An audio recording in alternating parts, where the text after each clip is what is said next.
आज मैं आपको एक छोटे से कस्बे में एक खानदान की कहानी सुनाने वाला हूँ।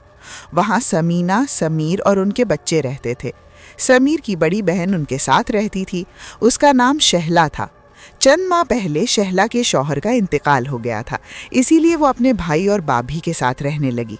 समीना को अपनी ननद शहला बिल्कुल पसंद नहीं थी। वो हमेशा शहला को तंग करती रहती थी। एक दिन जब समीना किचन में काम कर रही थी, आज मेरी तबीयत ठीक नहीं है। अच्छा, तो आज तुम पकाएंगी नहीं? क्या मुझे पकाना है? मुझे चंदा के स्कूल जाना है, इतना काम पड़ा है, मैं क्या करूं? नहीं नहीं, ऐसा नहीं है, तुम जाओ, मैं कर लूंगी। तो समीना स्कूल के बहाने से घूमने चली जाती है और शहला बीमार होने के बावजूद सारा घर का काम और पकाना करती है। इसके बाद जब समीर घर आता है तो शहला रोने लगती है। क्या बात है? कुछ नहीं हुआ भाभी, बस मुझे बहुत तकलीफ है। मुझे तेज बुखार है और पूरा घर का काम करने से मेरी जान निकल रही है। इसी दरमियान समीना बाहर से आती है। समीर गुस्से से समीना से कहता है कि उसने शहला से काम क्यों करवाया। हाय अल्लाह, मुझे तो पता भी नहीं कि वो बीमार है और मैंने तो उससे कोई काम करने को कहा नहीं। मैं अपने बच्चे की कसम खाती हूँ। शहला देखती रह जाती है कि उसकी भाभी अपने आप को बचाने के लिए कसम कैसे खा रही हैं। बेचारी शहला खुद झूठी बन जाती है और उसका भाई भी उससे नाराज हो जाता है। अब समीना रोज कुछ न कुछ करती है और शहला को बदनाम करने लगती है। समीर को भी महसूस होता है कि उसकी बीवी सही कह रही है और शहला उसके साथ बुरी तरह पेश आ रही है। बेचारी शहला अकेले में बहुत रोती है। शहला के लिए उस घर में हर दिन गुजरना मुश्किल हो जाता है। वो हमेशा नौकरानी की तरह काम करती है और फिर भी उसे हर तरह की बुराइयां मिलती हैं। एक दिन हमेशा की तरह शहला घर के काम में मसरूफ है। तभी समीर बाहर से आता है। आज ऑफिस से मरी का ट्रिप मिला है, हम सब मरी जा रहे हैं। क्या बहन भी हमारे साथ जाएंगे? और समीना का खून गर्म हो जाता है। अगले दिन सब जाने के लिए तैयार हैं। सब मिलकर मरी के लिए रवाना हो जाते हैं। समीना का चेहरा पूरे रास्ते उदास रहता है। शहला पूरे रास्ते चंदा के साथ मजाक करती जाती है। ये सब देखकर समीर बहुत खुश होता है। पूरा दिन गाड़ी चलाने के बाद वो मरी पहुंचेंगे और वहां एक होटल में ठहरेंगे। आज के लिए बस काफी है, चलो सोने चलें, कल सब सफर के लिए निकलेंगे। वो रात सब सो जाते हैं। समीर और समीना एक कमरे में सोते हैं और दूसरे कमरे में शहला और चंदा सोती हैं। सब इतने थक जाते हैं कि गहरी नींद में सो जाते हैं, लेकिन शहला नई जगह पर नींद नहीं आ रही। वो करवटें बदलती रहती है। शहला को किसी तरह नींद नहीं आ रही और तभी उसे किसी के रोने की आवाज़ आती है। हाय, रात के इस वक्त कौन रो रहा है? शहला उठकर देखने जाती है। वो खिड़की से बाहर देखती है। होटल के बाहर एक औरत दरख्त के नीचे बैठी है। वो ठंड से कांप रही है और रो रही है। हाय अल्लाह, इतनी ठंड में ये औरत यहाँ क्या कर रही है? इतनी बर्फ में ये मर जाएगी। हाय। शहला जल्दी से एक कंबल उठाकर नीचे जाती है। शहला को कुछ अजीब सा महसूस होता है, लेकिन वो आगे चलती जाती है। जैसे ही वो उस औरत के करीब पहुंचती है, उस औरत के रोने की आवाज़ शहला के कानों में गूंजने लगती है। उसे डर लगता है। आप कौन हैं? इतनी ठंड में यहाँ क्यों बैठी हैं और ऐसे क्यों रो रही हैं? शहला इतना कहती है कि वो औरत फौरन पीछे मुड़ती है। उसका सामना एक भयानक सूरत वाली डायन से होता है। डायन को देखकर वो चीख उठती है और फिर वहां बेहोश होकर गिर जाती है। सुबह होती है और समीर समीना को जगाता है। दोनों तैयार होकर शहला के कमरे में जाते हैं, लेकिन शहला वहां नहीं है। ये बहन मेरी बेटी को अकेला छोड़कर कहाँ गायब हो गई? समीना जल्दी से चंदा के साथ तैयार हो जाती है और शहला को ढूंढने लगती है।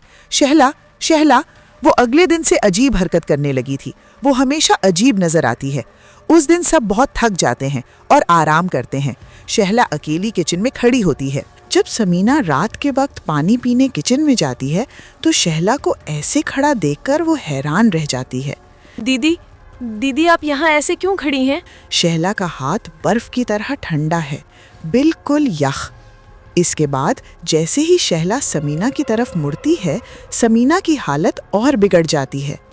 शहला समीना के सामने एक डायन की शक्ल में खड़ी होती है। आकर मेरा हाथ पकड़, अब मेरा हाथ पकड़ोगी? आकर पकड़ो, मैं तुम्हें लंबे से देख रही हूँ।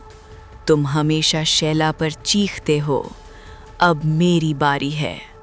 अब कोई भी तुम्हें मेरे से नहीं बचा सकता। मुझे छोड़ दो, मुझे छोड़ दो। समीर, समीर मुझे बचाओ। समीर, समीना की चीख सुनकर समीर जल्दी से आता है। समीर ये दीदी नहीं है, ये एक डायन है, ये डायन है, ये डायन है समीर, ये डायन है। समीर मैं सच कह रही हूँ, जब मैं यहाँ आई तो ये अकेली खड़ी थी और ये डायन है, मैंने खुद देखा है।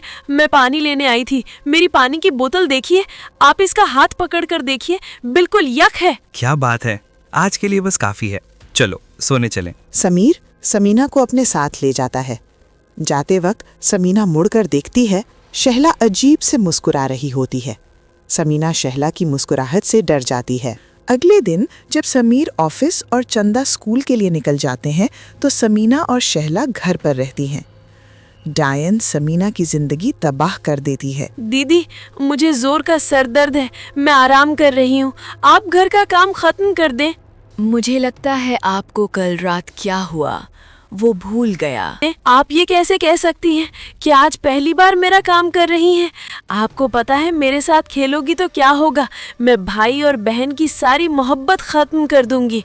अगर तुम मेरे साथ खेलोगी तो मैं तुम्हें बर्फ की तरह जमा दूंगी। मुझे छोड़ो, मुझे जल्दी छोड़ो। मेरा हाथ कैसे जम सकता है? मुझे छोड़ो, मेरा हाथ जम जाएगा, बहुत ठंडा है। मुझे छोड़ो, मुझे छोड़ो। क्या मैं तुम्हें छोड़ दूं? मैं तुम्हें कैसे छोड़ सकती हूँ? मैं अभी तुमसे इंतकाम लूंगी। कैसा इंतकाम? मैंने क्या किया है? तुमने हमेशा शैला को उदास किया है, अब तुम्हारी बारी है। और मैं शैला नहीं हूँ, मैं एक डायन हूँ। डायन समीना से नौकरानी की तरह काम करवाती है। समीना ये बात बार बार समीर को कहती है, लेकिन वो समझता है कि समीना पागल हो गई है। कई दिन इसी तरह गुजर जाते हैं। डायन समीना की जिंदगी तबाह कर देती है। अब समीना डायन के खौफ से छुटकारा पाना चाहती है। फिर एक रात जब सब सो रहे हैं तो शहला के कमरे में दो औरतों की आवाजें सुनाई देती हैं। अंदर शहला उस डायन के साथ बैठी है। आप बहुत अच्छी हैं। जहाँ इंसान दूसरे इंसान के दुश्मन बन चुके हैं, वहाँ एक डायन ने मेरी मदद की। मैं आपका ये एहसान कभी नहीं भूलूंगी। आपने भी उस रात मेरे ऊपर एहसान किया जब मैं ठंड से तड़प रही थी और आप मेरे लिए कंबल लेकर आई थी। अब मैं जा रही हूँ और आप यहाँ आराम से रहिए। और हाँ, अगर आपको कभी भी मेरी ज़रूरत पड़े तो बस मुझे बुला लेना। वो रात डायन वहां से चली जाती है और कभी शहला के जिस्म में दाखिल नहीं होती। समीना कभी शहला को उदास नहीं करती और सब ठीक हो जाता है। अगर तुमने ये कहानी देखी है तो तुम इस जगह का हिस्सा हो, इसलिए अब जल्दी से सब्सक्राइब कर दो।